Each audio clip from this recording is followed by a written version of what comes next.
Good morning, all of you. Myself Rahul Samta and I am faculty of chemistry at UPS Career Point चौंग।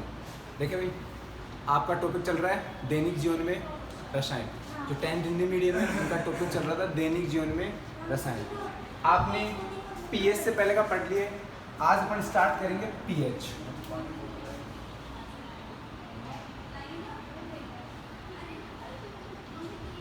PH देखें, pH में दो stand है, एक P और एक आपका एच। जो पीएच का पी स्टैंड है, पीएच का पी स्टैंड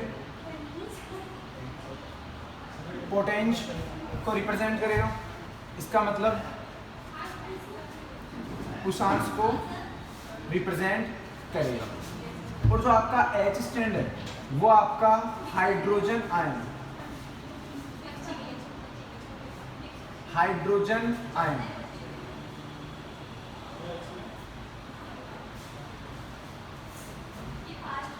हाइड्रोजन आयन को रिप्रेजेंट करता है। पीएच में दो स्टैंड है, पी और एच। पी किसको रिप्रेजेंट करेगा? उषांश। और जो उषांश का मतलब है सीधा सा, वो किससे है? क्षमता, पावर। और एच किसको रिप्रेजेंट करेगा? Hydrogen ion. मींस देखें, कोई भी सॉल्यूशन आपके पास, कोई भी सॉल्यूशन है, वो कितना अम्लीय है या कितना क्षारीय है, ये किस बात पे डिपेंड करता है? पीएच पे।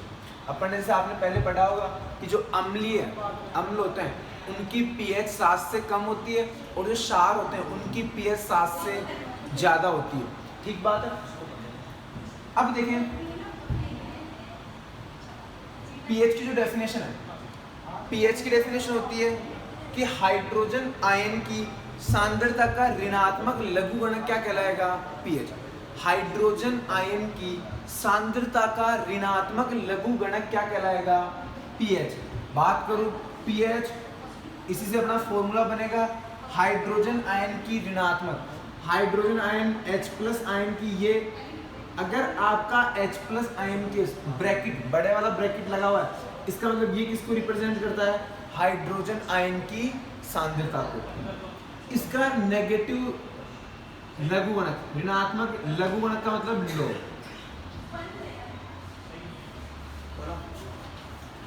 ये क्या है?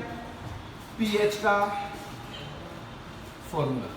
डेफिनेशन से क्या बनेगा? पीएच का फॉर्मूला। डेफिनेशन क्या है?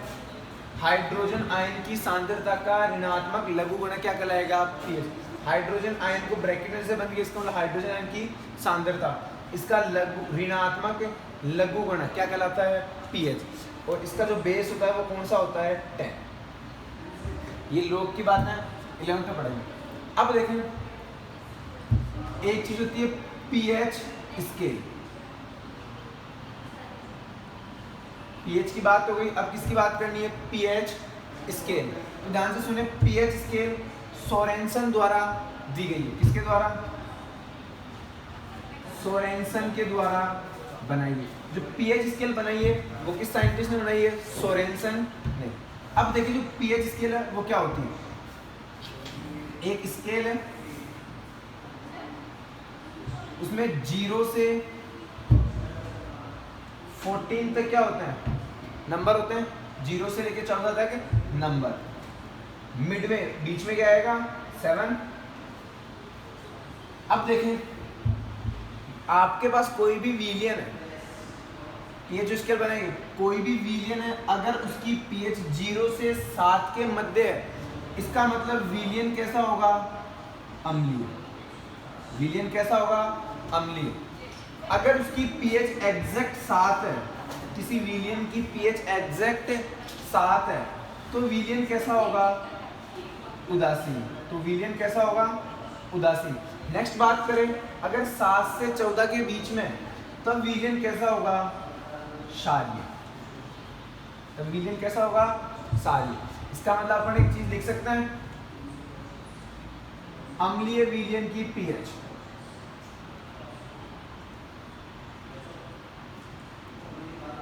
लेस देन 7, 7 से कम। उदासीन के लिए pH इज इक्वल टू 7, 7 के बराबर। और सारी विलियन के लिए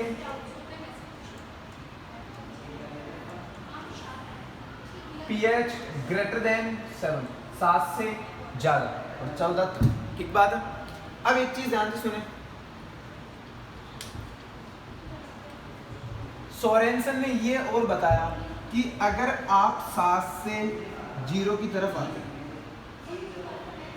इस pH स्केल में, ये जो स्केल बनी हुई है, अगर आप इसमें 7 से नीचे की तरफ 0 की तरफ आएंगे तो अम्लीय सामर्थ्य, किसी विलियन की जो अम्लीय सामर्थ्य है वो क्या होगी, बढ़ेगी। अगर आप pH स्केल में 7 से नीचे 0 की तरफ आएंगे तब तो अम्लीय सामर्थ्य क्या होगी, बढ़ेगी। अगर मैं बात करूं, आप अगर 7 से 14 की तरफ बढ़ते हैं तो क्षारीय सामर्थ्य क्या होती है, बढ़ती है। दो बातें याद रखनी है, अगर आप 7 से 0 की तरफ आएंगे तब तो अम्लीय सामर्थ्य बढ़ेगी, जब आप 7 से 14 की तरफ जाएंगे तो क्षारीय सामर्थ्य बढ़ती है। ये क्या है, आपकी pH स्केल। अब देखें कुछ एक क्वेश्चंस, जैसे मैं बात करूं,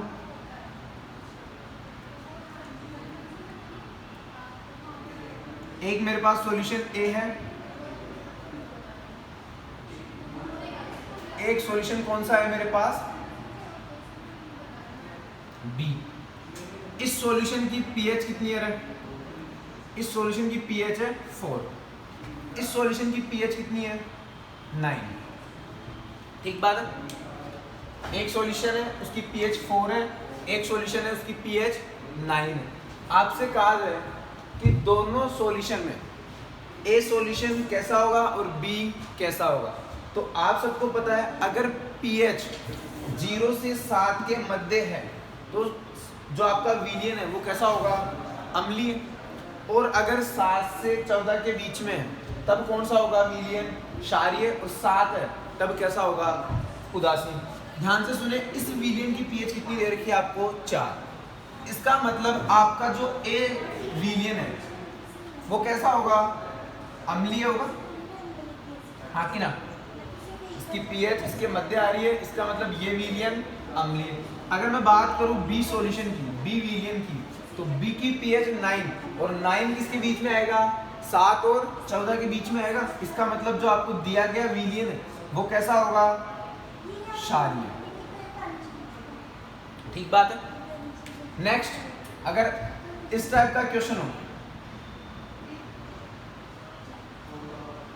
वही मेरे पास दो सॉल्यूशन है, दो विलियन दिए गए हैं आपको A और B। आपको इसी प्रकार दो विलियन दिए गए A और B। एक की pH कितनी है 2 और एक की pH कितनी है 5 और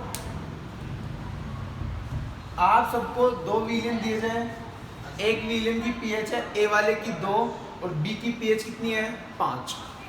आपसे कहा जाए विलियन कौन से होंगे, तो आप दोनों को देख के कहेंगे इसकी भी pH 7 से कम है और इसकी भी pH, B विलियन की pH भी है 7 से कम। तो दोनों ही सॉल्यूशन क्या होंगे, दोनों विलियन कैसे होंगे, अम्लीय। ये भी अम्लीय होगा और ये भी अम्लीय, क्योंकि इन दोनों की pH 7 से कम आ रही है। अब अगर बात की जाए नेक्स्ट कि दोनों में से ज्यादा अम्लीय, ज्यादा खट्टा कौन होगा, तो आप देखें मैंने कहा है 7 से जैसे नीचे चलेंगे 0 की तरफ, अम्लीय सामर्थ्य। अम्लीय सामर्थ्य का मतलब जो आपकी खट्टापन है वो क्या होगा, बढ़ेगा। तो एक बात है 6 5 3 2 1। मुझे एक बात है, एक तो यहाँ और एक यहाँ। अपन ने कहा है 7 से 0 की तरफ जाएंगे तब आपकी अम्लीय सामर्थ्य, खट्टापन जो है वो बढ़ेगा। तो एक बात बताएं, इसका 2 है, इसका 5, तो आपका ज्यादा अम्लीय कौन होगा, A। अम्लीय दोनों है, अपन इसमें क्या लिखेंगे, अधिक अम्लीय, कम अम्लीय।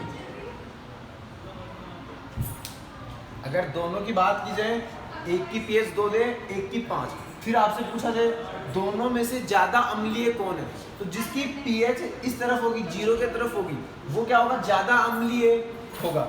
नेक्स्ट बात करें इसकी, ऐसे ही एक क्वेश्चन यहाँ देखें, मैं बात करूं, मेरे पास दो विलियन दिए गए, ए और बी। एक विलियन की पीएच दे रखी है आपको,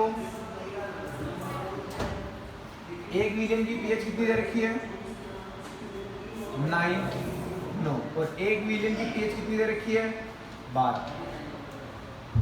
आपसे कहा जाए विलियन अम्लीय होंगे, उदासीन होंगे या क्षारीय, तो आप क्या कहेंगे, सर पीएच 7 और 14 के बीच में, इसका मतलब अपन ने पहले ही कहा है अगर किसी विलियन की पीएच 7 और 14 के मध्य आती है तो विलियन कैसा होगा, क्षारीय। तो ये दोनों विलियन कैसे हैं, क्षारीय। अब देखिए क्षारीय होने के बाद मैं फिर अगला क्वेश्चन की, इनमें से जो ज्यादा क्षारीय, ज्यादा कड़वा कौन होगा, ज्यादा क्षारीय कौन हो, तो आपको पता है जैसे जैसे 14 की तरफ जाएंगे तो क्षारीय सामर्थ्य क्या होती है, क्षारीय सामर्थ्य क्या होती है, इंक्रीज, बढ़ती है, क्षारीय सामर्थ्य बढ़ेगी।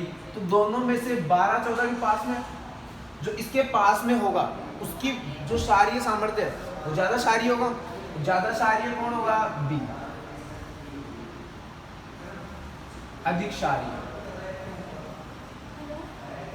क्षारीय तो होगा पर कैसा होगा, कम क्षारीय। बात समझ में आ गई सबको। अब नेक्स्ट बात करते हैं इस पे क्वेश्चन, पीएच के बारे में कुछ नहीं, पीएच की डेफिनेशन, उसके बाद पीएच में 2 स्टैंड होते हैं, एक तो पी और एक एच। पी तो किसको दिखाएगा, क्षमता, उष्मांश को, और एच किसको दिखाता है, हाइड्रोजन आयन। और आपका जो पीएच की डेफिनेशन है वो क्या हो जाएगी कि जो आपके हाइड्रोजन आयन की जो सांद्रता है उसका ऋणात्मक लघुगणक क्या कहलाएगा, पीएच। नेक्स्ट बात करें तो पीएच स्केल किसने बनाई है, सोरेनसन। और इसमें जो पीएच स्केल है वो बनती कैसे है, एक स्केल होती है उसमें 0 से लेकर 14 तक नंबरिंग होती है, बीच में 7। अगर मान लो 0 से 7 के बीच में कोई विलेन की पीएच आती है तब तो विलेन कैसा होगा, अम्लीय। और अगर मान लो पीएच 7 के इक्वल आती है तब विलेन कैसा होगा, उदासीन। और 7 से 14 के बीच में आएगी तब कैसा होगा, क्षारीय। अपन ने इसी पे क्वेश्चन किए हैं। अब बात करते हैं जो आपका मेन फॉर्मूला है पीएच, आपको ये याद रखना है, माइनस log H प्लस की सांद्रता, आपको ये फॉर्मूला याद रखना है। इस पे अपन क्वेश्चन करते हैं। हाँ भाई, अब इस फॉर्मूले पे क्वेश्चन करते हैं अपन।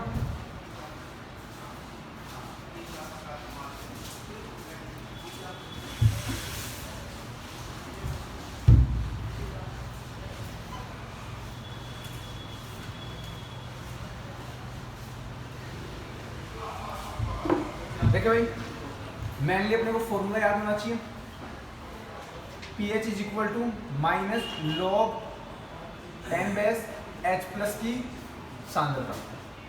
हाँ भाई, ये फॉर्मूला है, इससे अपने को pH कैलकुलेट करनी है, pH अपने को pH की गणना करनी है।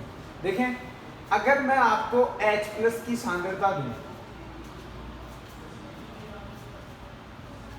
मैं अगर आपको H प्लस की सांद्रता दूं, अगर मैं आपको इसकी वैल्यू देता हूं, इसका मान देता हूं, तो आप इसका मान क्या करेंगे, फॉर्मूले में पुट करेंगे और pH की कैलकुलेशन आराम से।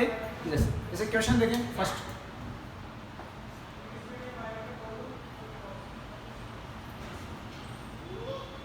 H प्लस की सांद्रता आपको दी गई है, कितनी है, 10⁻²⁰ मोलर। एक विलियन है, उसमें H प्लस की जो सांद्रता है, हाइड्रोजन आयन की सांद्रता है, कितनी दी गई है, 10⁻², 10⁻², मोलर। ठीक है, और पूछा क्या उसने, तो pH की गणना करें, तो pH की गणना करें। अब देखें ध्यान से, pH is equal to formula एक ही है, माइनस log H प्लस की सांद्रता। ठीक बात है, यहां से H प्लस की वैल्यू आपको दी है, आप फॉर्मूले में वैल्यू पुट करें।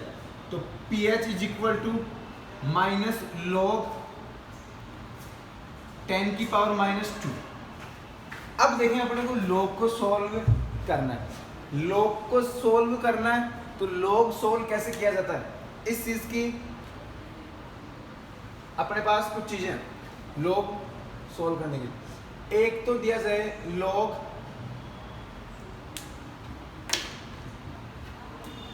अगर कहीं भी log x की पावर n, कहीं भी आपको क्या दिखे log x की पावर n, इसका जो सॉल्यूशन है, इसका जो सॉल्यूशन है वो क्या होता है, आप जो पावर है पावर को क्या करें इस log के मल्टीप्लाई यानी गुणा में ले आए। तो यहां से n log x, ठीक बात है। अगर आपके पास ऐसी कहीं कंडीशन हो, ऐसी कोई भी कंडीशन हो log x की पावर n, अगर पावर दे रखी हो तो पावर को क्या करें आप, घात को क्या करें उस log के गुणा में ले आए।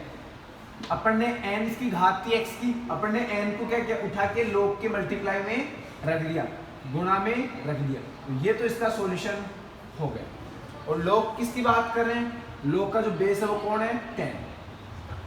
नेक्स्ट देखें जो सेकंड है, अगर कहीं आपको log a मल्टीप्लाई b ये दिया गया हो, log a मल्टीप्लाई b, तो इसका जो सॉल्यूशन होता है log a plus log b। इसका जो सॉल्यूशन होगा वो क्या होगा log a plus log b, ठीक बात है। अब देखें उनकी बात करते हैं, यहां माइनस को छोड़े आप। अब देखें log 10 की घात -2 है, यानी log x की पावर n दिख रहा है, तो इसका सॉल्यूशन क्या होगा पावर, और पावर को चिन्ह के साथ बाहर लाना है। यहां से साइन भी ऐसे कैसे बाहर आना चाहिए, तो pH is equal to minus ऐसे कैसे। अब अपने को मैंने कहा है ये जो पावर आपकी घात है इसको चिन्ह के साथ ही बाहर लाना है, तो यहां पर -2, ठीक बात है। फिर log 10 यही बचेगा। अब देखें मैं आपको कुछ log के वैल्यू बता रहा हूं कि log के मान, जैसे log 1 इसकी वैल्यू होती है 0, log 2 इसकी वैल्यू होती है 0.3010। यह अपन यहां तक क्लियर है, यहां तक काफी है। log 3 की जो वैल्यू होती है वो कितनी होती है, log 3 की वैल्यू 0.47। log 4 की जो वैल्यू होती है वो कितनी होती है 0.60। log 5 की जो वैल्यू होती है वो कितनी होती है 0.70। ये कुछ वैल्यू दे रखी है कुछ log की। log 10 आपके इतने ही काम में आएंगी, इसकी वैल्यू कितनी होती है 1। log 10 का जो मान है वो कितना होता है 1। log 5 का मान कितना होगा 0.70। log 4 का मान कितना होगा 0.60। log 3 का मान कितना होगा 0.47। log 2 का मान क्या होगा 0.30। log 1 का मान क्या होगा 0। आपको ये कुछ वैल्यू यानी ये कुछ मान log के याद करने हैं और ये दो फॉर्मूले log के याद करने हैं। देखिए यहां आ रहा है log 10 और log 10 का मान मैंने आपको बता दिया कितना है 1। तो pH is equal to minus, बाहर ऐसे कैसे ये वाला माइनस है और ये माइनस अपन ने घात से उठाया, और log 10 की वैल्यू कितनी है, मान कितना है 1। अब -2 को 1 से मल्टीप्लाई किया तो कितना होगा -2 और माइनस प्लस, अरे माइनस माइनस गुणा होगा तो क्या हो जाएगा +2। यानी अगर हाइड्रोजन आयन की सांद्रता कितनी दी 10 की घात -2 मोलर है तो उस विलयन की pH कितनी आएगी 2। कितनी आएगी 2। इसका मतलब विलयन कैसा होगा अम्लीय होगा। बात सही है नहीं। देखिए एक और क्वेश्चन करते हैं इस पे। अगर मेरे पास हाइड्रोजन आयन की सांद्रता कितनी हो, 2 × 10⁻⁴ मोलर, कितनी दे रखी है, 2 × 10⁻⁴ मोलर। वही क्या कैलकुलेट करना है, पीएच की गणना करनी है। ध्यान से देखें, वही एक ही फॉर्मूला आपके पास, pH = log H+ की सांद्रता, एक ही फॉर्मूला है pH का। अब देखें pH = ऐसे कैसे, log और H+ की सांद्रता कितनी दी गई है, 2 × 10⁻⁴, तो 2 × 10⁻⁴। इसको सोल्व करना है। तो मैंने अभी आपको बताया, क्या ये वाली कंडीशन ऐसी दिख रही है, log माइनस को छोड़ दें, log A × B, A × B, एक संख्या B है और एक A है, ये दोनों मल्टीप्लाई, और इसका मतलब ये वाली कंडीशन है या नहीं है, ये कंडीशन है। इसको सोल्व कैसे किया जाता है, log A + log B। तो ध्यान से देखें, यहां से क्या हो जाएगा अपना माइनस ऐसे कैसे, ये तो बाहर है। अब इसकी बात करते हैं अंदर वाले, ये माइनस को छोड़े, इसके अलावा log A, A की वैल्यू कितनी है, 2, प्लस log B, B कितना है, 10⁻⁴। क्या सही बात है, दिख रहा है। इसको A मान ले, मल्टीप्लाई B, तो ये कंडीशन हो गई log A × B, और इसका जो मान, इसका जो सॉल्यूशन था वो क्या होता है, log A + log B। अब देखें माइनस ऐसे कैसे, log 2 की वैल्यू तो डायरेक्ट है, अगर ऐसा सोल्व हो जाए आपके पास, तो इसका मतलब इसकी तो आप सीधा मान लिख दे, log 2 का मान क्या होता है, 0.30, प्लस अब यहां देखें, क्या ये वाली कंडीशन दिख रही है आपको, log x⁻n, log x⁻n, ऐसा ही है। तो log x⁻n, और इसका जो सॉल्यूशन है वो क्या होता है, n log x, घात को क्या करना है, log के गुणा में, तो यहां से -4 आ जाएगा बाहर, इंटू log 10, ठीक बात है। अब देखें जो log 10 है, माइनस का ऐसे कैसे, 0.30 प्लस माइनस का 4, और log 10 का जो मान होता है वो कितना होता है, 1, ठीक है। अब देखें यहां ध्यान से, 1 को -4 से गुणा किया, -4 और -4, देखें ध्यान से, 0.30 और माइनस, और ये प्लस माइनस और 4, क्या सही है। अब देखें छोटी संख्या में से बड़ी संख्या घटा रहे हैं, माइनस की है बड़ी संख्या, तो यहां पर क्या बच जाएगा, 4 में से 0.30 गए तो -3.70, और माइनस और माइनस प्लस, इसका मतलब पीएच क्या हो जाएगी, +3.70, क्या सही बात है। अरे ये तो मैथ्स से छोटी मोटी, यहां से आप इसको माइनस करेंगे, 0.30 में से 4 घटाएंगे तो माइनस का 3.70 बचेगा, 70, और ये माइनस और ये बार वाला माइनस क्या हो जाएंगे, प्लस, तो इसका मान ये। तो ये कुछ पीएच पे, इस पे सिंपल से क्वेश्चन थे, ये तो क्या है, सिंपल क्वेश्चन, ठीक बात है। अपन नेक्स्ट क्वेश्चन की बात करते हैं, यहां तक कर लोगे। नेक्स्ट देखिए भाई, अगले क्वेश्चन के टाइप,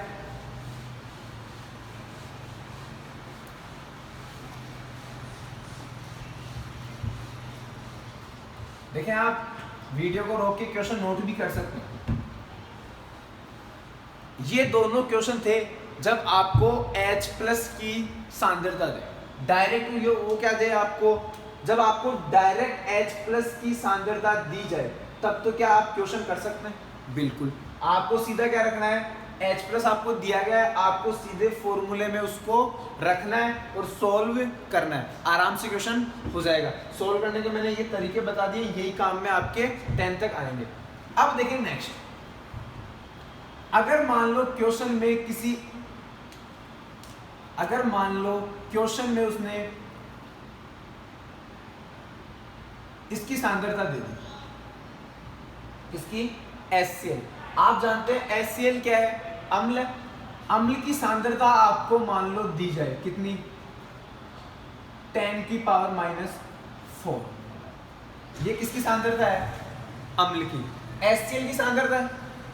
अब pH आपको क्या पूछी जाए, pH आपको बतानी डायरेक्ट। अगर H+ की सांद्रता देगा तब तो आप फॉर्मूले में सीधा रखेंगे और क्वेश्चन सॉल्व हो जाएगा। नेक्स्ट अगर मान लो उसको थोड़ा अच्छा क्वेश्चन बनाना है, वो क्या करेगा, आपको अम्ल की सांद्रता देगा। जैसे मैंने HCl की सांद्रता दे दी इतनी है, अब आपको pH कैलकुलेट करनी है। तो आपको क्या, आपकी अप्रोच क्या होगी कि आप क्या करें, सिर्फ आपको मैंने एक ही फॉर्मूला बताया, pH = log H+ की सांद्रता। आप तो यही लगाएंगे कि सर हमें H+ की सांद्रता चाहिए। तो यहां से भी आपके H+ की सांद्रता आ सकती है। कैसे आ सकती है वो ध्यान से सुनिए। HCl जो बना है वो ऐसे बना है H+ और Cl-। एक अपने पास H+ है और एक ही क्या है, Cl-। ध्यान से सुने, या आप ऐसे कहें HCl जो मेरे पास था, मैं HCl को तोड़ूंगा, एक HCl है मेरे पास, तो मेरे पास एक तो क्या बन जाएगा H+ और एक क्या बन जाएगा Cl-। एक क्या बनेगा H+ और एक Cl-। तो एक, जब ये एक था और ये भी एक था, तब कितना बन रहा था HCl, एक। ठीक बात है। तो ऐसे अपने को देखना है कि मेरे पास एक ही तो क्या है H+ और एक ही क्या है Cl। तो जो HCl बनेगा वो क्या दो थोड़ी बनेगा, एक ही बनेगा, एक HCl। सिंपल सी बात है। आपको हाइड्रोजन प्लस जो H+ है वो भी कितना दिया गया है, एक। Cl- भी कितना दिया गया है, एक। तो जो बनने वाला HCl है वो एक ही बनेगा। अब मान लो अगर मैं ये कितना दूं, 2, और ये भी कितना, 2। H+ भी 2 और Cl- भी 2, तो HCl कितने बनेंगे रे, 2 बनेंगे। HCl कितने बनेंगे, 2। अगर मान लो मैं आपको ये कितने दूं, 10, H+ भी 10, Cl- भी 10, तो HCl कितना बनेगा, 10 बनेगा। अरे 10 ही ये है, 10 ही ये है, तो HCl भी कितना, 10। अब मान लो अगर ये कितना हो, H+ कितना हो, 10⁻⁻⁴, Cl- भी कितना हो, 10⁻⁻⁴, तो HCl भी कितना बनेगा, 10⁻⁻⁴। या उल्टा देखें, आप सबको पता है जो HCl है वो जब टूटेगा तो एक तो H+ में टूटेगा और एक ही Cl- बनाएगा। अगर मैं बात करूं, अब मैं ये कितने ले लूं, HCl कितने है, 10⁻⁴, तो ये H+ भी कितना होगा, 10⁻⁴, Cl- भी कितना होगा, 10⁻⁴। ठीक बात है। इसका मतलब आपका जो HCl है अगर उसकी सांद्रता दे तो डायरेक्ट आपके पास इसकी सांद्रता आ रही है H+ की। क्यों? क्योंकि अगर HCl 1 है तो H+ भी कितना बनेगा, 1, और Cl- भी कितना बनेगा, 1। अगर ये 10⁻⁴ है तो ये भी कितना, 10⁻⁴। इसका मतलब यहां से H+ की सांद्रता भी कितनी हो जाएगी, 10⁻⁴। अब ये वैल्यू यहां पुट करेंगे तो -log 10⁻⁻⁴, 10⁻⁴ वही है log x⁻n, log x⁻n। n चिन्ह के साथ आप उठा के उसे क्या कर दें, बाहर लिए, बाहर लाएंगे तो माइनस ऐसे कैसे, -4 log 10, और log 10 की जो मान है वो कितना होता है, 1 होता है। तो -4 गुणा 1, यहाँ से -4 और माइनस माइनस प्लस, तो pH कितनी हो जाएगी रे, 4। इसका मतलब विलयन कैसा है, अम्लीय है। बात सिंपल सी है या नहीं है, ठीक बात है। अगर मैं बात करूं, एक अच्छा क्वेश्चन देखते हैं। ये तो HCl की बात थी। अगर यहां H2SO4 हो,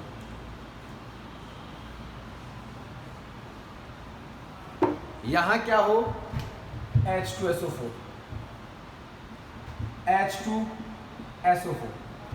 H2SO4 जब टूटेगा, एक H2SO4, मैं किसकी बात कर रहा हूं, एक H2SO4, एक H2SO4 जब टूटेगा तो टूटने के बाद जो H+, एक H2SO4 में कितने H है, 2 H है, तो 2 तो H+ बनेंगे और एक क्या बनेगा, SO4 -2।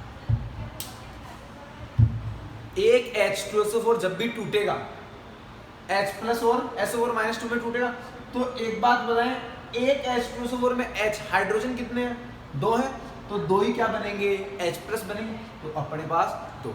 अगर मैं आपको ये कहूं कि आपका H2SO4 की सांद्रता कितनी है? 10 की घात -2 कितनी है? H2SO4 की सांद्रता आपको कितनी दी गई है? 10 की घात -2। फिर आपसे क्या पूछा जा रहा है? इस विलयन की pH कैलकुलेट करें, pH की गणना करें।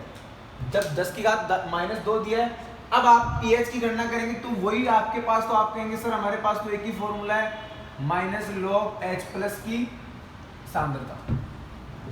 अब अपने पास H प्लस दी है, H2SO4 की सांद्रता दी है, चाहिए किसकी? H प्लस की। अब एक बात है, जब एक H2SO4 टूटता है तो H प्लस कितना बनता है? 2। जब ये टूटेगा 10 की घात माइनस, ये मान लो ये कितना है? 10 की घात -2। ये कितना है? 10 की घात -2।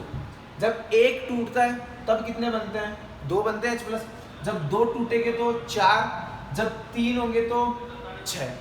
अगर 10 की घात -2 हो तो आपका H प्लस भी कितना बनेगा? 2 गुणा 10 की घात -2। इसका दुगना बनेगा? अरे इसका दुगना ही बनेगा, क्योंकि इतना तो टूट रहा है H2SO4 इतना, और एक में कितना होता है? 2, तो इतने में इसका दुगना। अब H प्लस क्या हो जाएगा आपका? ये वाला। और अब इसको फॉर्मूले में पुट कर दें,